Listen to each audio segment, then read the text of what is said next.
This project examines aspects of Bob Jones University's past policies and practices, particularly those related to race. The film does not intend to misrepresent or harm the current campus community. Rather, its purpose is to provide historical context, foster honest conversations, and shed light on real experiences of alumni. I hope you enjoy. Bob Jones University, Greenville, South Carolina.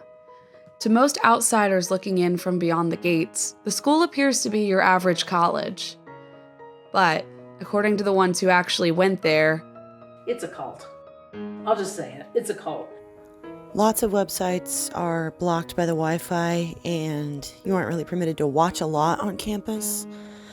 You still aren't permitted to go to cinemas as a student, and you aren't allowed to wear headphones or earbuds when you're walking around. You had to get special passes to go off campus. The passes had to include certain groupings of people if there were men and women involved. I never went off campus with a mixed group because it was just too complicated. I'm a Bob Jones high school graduate and was told I needed to break up with my boyfriend because he was Hispanic and I was white. We were forbidden to eat lunch together or socialize on campus.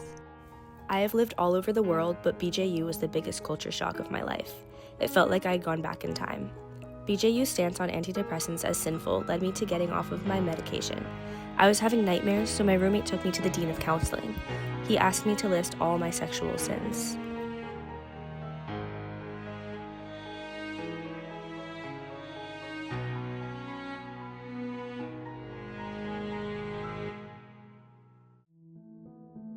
In my upbringing, I was raised a fundamentalist Baptist. And if you were bookish, you went to Bob Jones University. Bob Jones University is not your typical college. It's a fundamentalist institution, so it follows the scripture literally and enforces very strict biblical principles. I got my undergraduate degree in English, Bachelor of Arts, so that's 4 years. I was a master's student for 2 years, and then I taught for 17 years. Dr. Camille Lewis, who is now a professor of rhetoric in the Furman University Communication Studies Department, experienced Bob Jones University firsthand. Well, if I had left after 4 years, I would be wholly positive because my undergraduate years were really fine.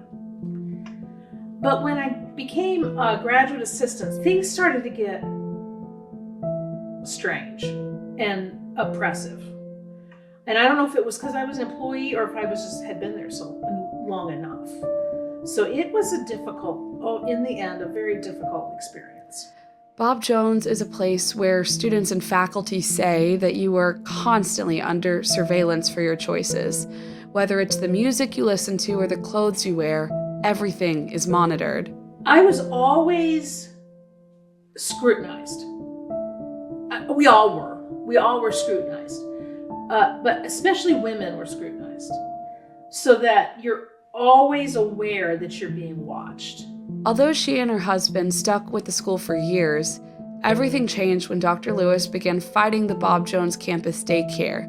They wanted the right to hit her son. She would not allow it. I didn't back down. I'm not backing down. No one's hitting my baby. He's a baby. He's 2.5. And that just kind of tumbled into, I couldn't do anything right at that point. So everything I did was wrong. The way I sat in chapel, the way I interacted with my friends, it was all wrong. And it just meeting after meeting after meeting. And so on Friday the 13th of 2007 of July, they gave us the ultimatum that either you got to keep your mouth shut or we'll come to a parting of ways. Because, again, everything I was doing was wrong. And so we decided to resign at that point. And ever since then, Dr. Lewis has dedicated her academic career to researching Bob Jones University and its controversial past. And what I discovered was there was a lot of people just like me who had been pushed out for all kinds of reasons. Their identity, their standing up to the administration over medical care. There were just tons of people like me. And so I thought, I've never heard of these people. What else don't I know? It turns out there was a lot that she didn't know. And 15 or so years later, I've got a book that explains a whole big chunk of what I have discovered about that place.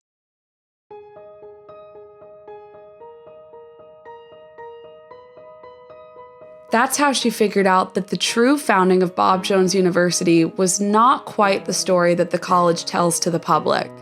See, when we left BJU in 2007, I got a little sentimental and I decided to do some research.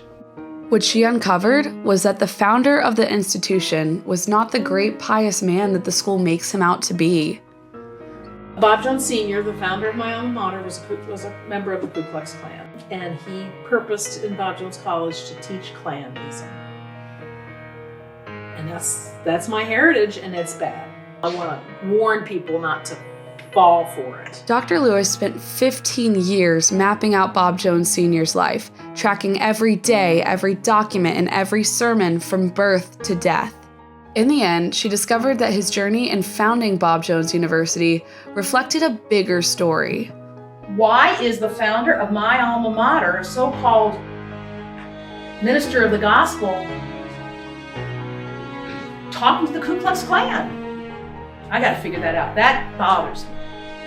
So what I realized is the Klandamentalists and the fundamentalists were one. They used the same pulpits. They were the same people. Put their texts next to each other. They're the same story. But how has Bob Jones University's deeply rooted connection to the KKK impacted the campus community over the years? If you are against segregation and against racial separation, then you are against God Almighty, because He made racial separation in order to preserve the race through whom He could send the Messiah and through whom He could send the Bible. God is the author of segregation. Bob Jones Sr. went to his radio station over there on Wade Hampton, and he delivered his most famous speech, sermon, is Segregation Scriptural. And when I was a first year at Bob Jones in 1986, they made all of us read that. They made us all sign it that we had read it, to say this is our position on the mixing of the races. This disturbing speech, which was delivered on Easter Sunday in 1960, reflected the oppressive values that Bob Jones Sr. instilled in the institution. White supremacy was always a very central part of its ideology. Of course, the school was ultimately forced to desegregate in the 1970s, but the controversies did not end there. Why explain this, why they can't be? Well, being a Bible-believing institution, Larry, we try to base things on Bible principle. The problem we have today is that our principle is so greatly misunderstood. People think we don't let them date because we're racist. No, to be racist, you have to treat people differently. We don't. We don't let them date because we were trying, as an example, to enforce something, a principle that is much greater than this. We stand against the one world government. The university made national headlines in the 1980s and 2000 for banning interracial dating between students. So we say, okay, if they're going to blend this world, and interracial marriage is a genetic blending, which is a very definite sort of blending, we said, let's put this policy in here because we're against the one world church.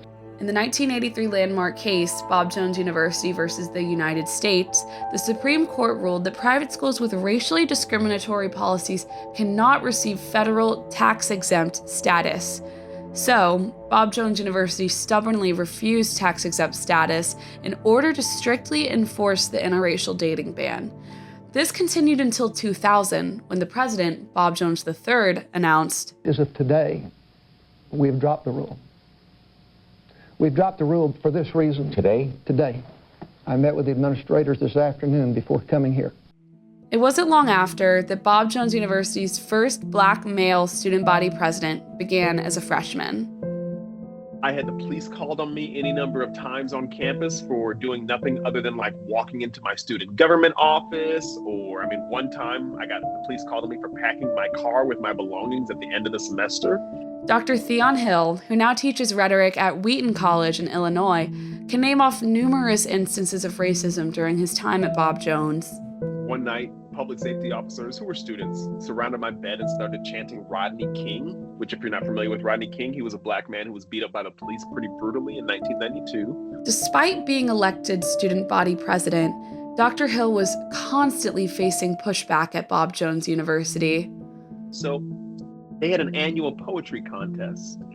And in this poetry contest, I wanted to perform Langston Hughes' Let America Be America Again. And they told me I was not allowed to perform this poem because it was quote unquote anti-American.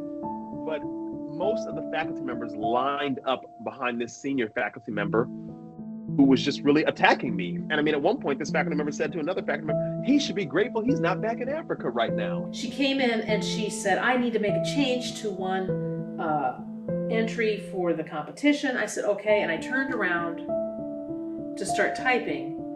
And she says, I knew it before he came in that he was a black.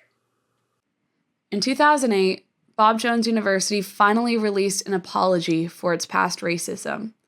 Since then, the university's student handbook has included a notice of non-discrimination, which states that the school does not tolerate discrimination of any kind. But have things really changed? Malcolm X said that you can't stab a person in the back 9 inches, pull it out 3 inches, and celebrate progress. And that's kind of how I feel about Bob Jones. I'm like, maybe they're better, but it's not like they're good. While the school has made efforts to recover from its racist history, many of its policies remain overwhelmingly restrictive and oppressive. Homosexuality is banned. Men and women can't be alone in a room together. Students can't listen to rock or pop music. The internet is completely censored. Don't be fooled. Don't be fooled by people who cover their hate in beautiful religious words.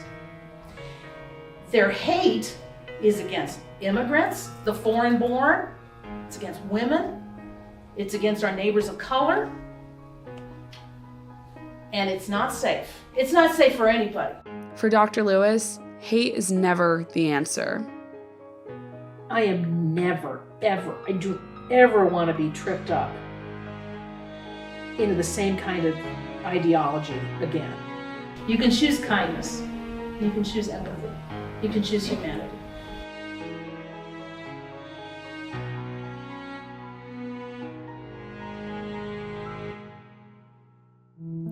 When asked to comment on the past discrimination, a spokesperson from Bob Jones University shared the Statement on Race at BJU, which is available on the Bob Jones University website.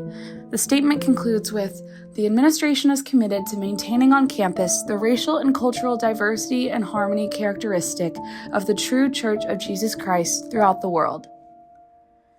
Although this project hoped to include the perspectives of current students, the 2025-2026 Student Handbook states, students are not to release information or grant interviews to the news media without first checking with the Public Relations Office or being asked by that office to do so. In addition, students are not to speak for the university on social media.